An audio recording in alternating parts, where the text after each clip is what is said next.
On the evening of July 28, 2025, just as office workers were preparing to leave the 44-story skyscraper at 345 Park Avenue in Midtown Manhattan, a mass shooting unfolded that would leave 4 innocent people dead, including a police officer.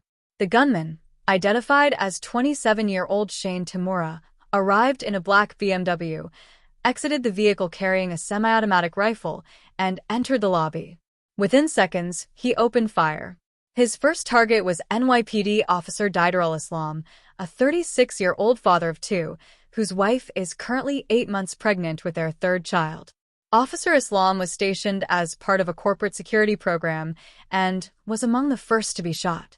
Witnesses described the scene as chaotic, with gunfire ringing out, people screaming, glass shattering, and individuals scrambling to find cover behind pillars or diving to the floor.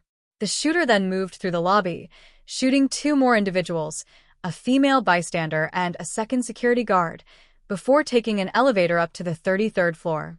There, inside a real estate firm's office, he fatally shot another individual and then turned the weapon on himself. Emergency calls flooded 911 within minutes. Responders arrived on the scene almost immediately. Police, firefighters, and tactical units secured the building, located the shooter's body, and began the process of evacuating survivors floor by floor. The entire area around Park Avenue between East 51st and 52nd Streets was shut down as investigators worked into the night.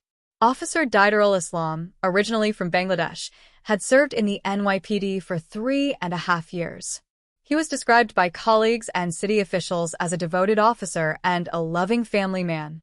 Mayor Eric Adams visited Islam's family later that night and publicly praised him as a hero who gave his life to protect others. Islam leaves behind a wife, 2 sons, and an unborn child. The city has promised to support the family and honor his sacrifice. The other victims included a female lobby visitor, a building security guard, and an unidentified male employee working on the 33rd floor. At least 1 more person was critically injured and taken to a hospital in serious condition. Several others suffered minor injuries while fleeing. Shane Tamura, the gunman, was a private investigator licensed in Nevada, though his credentials had expired. He legally owned firearms in his home state, but brought weapons illegally across state lines into New York. Authorities say he had a history of mental illness and had been on psychiatric medications. His motive remains unclear. He had traveled from Las Vegas to New York in the days leading up to the attack, stopping in Colorado, Nebraska, and New Jersey before arriving in Manhattan on the day of the shooting. Investigators found firearms, ammunition, and medications inside his vehicle, but no manifesto or written explanation for the killings. Surveillance footage showed Tamura sparing 1 woman who exited the elevator just before he stepped inside. He looked at her, allowed her to pass unharmed, and then continued on to the 33rd floor. Police believe that moment might offer clues to his mental state or intent. The shooting took place in a building that houses high-profile tenants, including the National Football League, NFL, headquarters, the investment firm Blackstone, and KPMG. The tower, built in 1969, is one of Midtown's busiest corporate locations. Hundreds of workers were inside at the time. Evacuation efforts took over an hour, and many remained locked in conference rooms or bathrooms while police cleared the building. Witnesses reported hearing rapid bursts of gunfire and described scenes of people hiding under desks and sending goodbye messages to loved ones. Some said it sounded like fireworks at first, until they saw people bleeding and running. One man said he saw a victim collapse just feet away from him. The mayor's office, along with the NYPD and the FBI, held a press conference hours after the event. They emphasized that the situation had ended quickly, but that the level of planning by the shooter, the choice of location, and the use of military-style weapons raised serious concerns about public safety. In response, the city increased police presence at high-rise office buildings and critical infrastructure. Officials also confirmed that Tamura had no known connections to extremist groups and that the incident did not appear to be terrorism-related. However, they acknowledged that the shooter's mental health background, his ability to transport weapons undetected, and his access to the building would be central to the ongoing investigation. Gun control advocates immediately pointed to the shooting as evidence of the need for stricter national firearms regulations.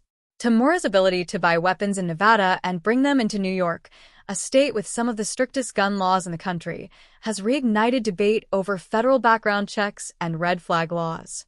Mental health organizations also highlighted the importance of treatment access and monitoring, especially for individuals with known histories of instability.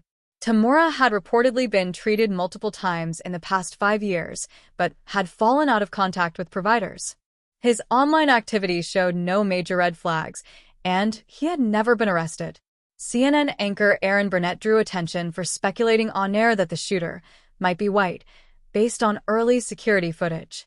That comment sparked backlash, especially after Tamura was revealed to be of mixed Asian descent.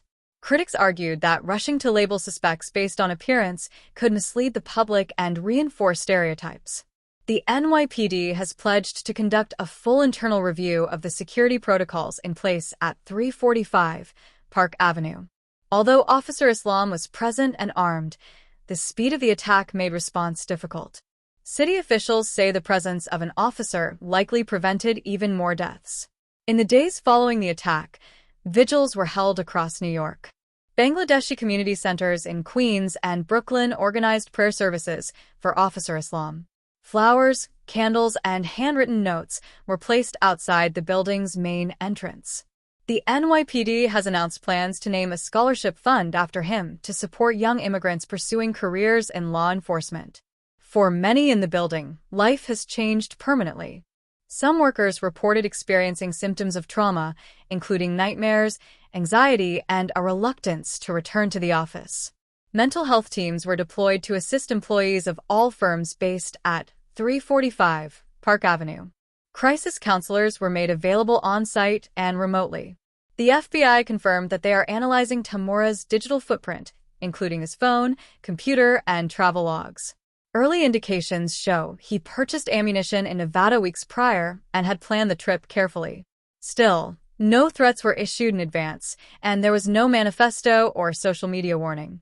The mayor concluded his remarks at the press conference by saying, "We lost a father, a husband, and New Yorker.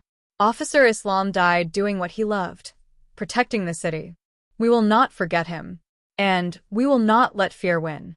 As New York begins to heal from another act of senseless violence, the legacy of those lost, particularly Officer Didarul Islam, will live on in the hearts of millions who walk the same streets, ride the same elevators, and try every day to live their lives in peace.